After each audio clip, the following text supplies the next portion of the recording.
Magandang umaga po. Po isang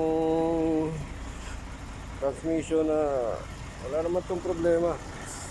Naging problema nito, nag-slide yung ano niya, yung cambio niya. Pag nagka-cambio, automatic to.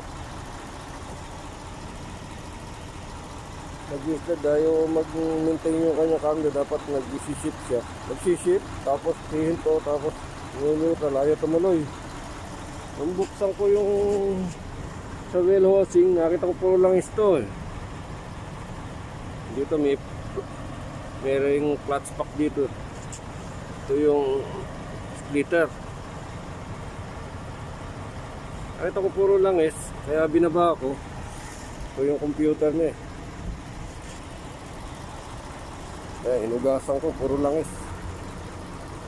Yung oil cooler.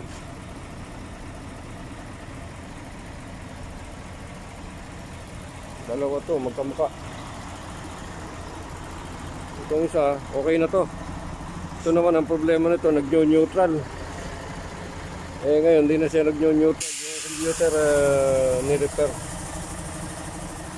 Ito nung may problema. Nag-slide yung clutch. Ngayon, tetesting kung subukan ko muna ng start. Ano po kung okay na yung langis na yung oil seal.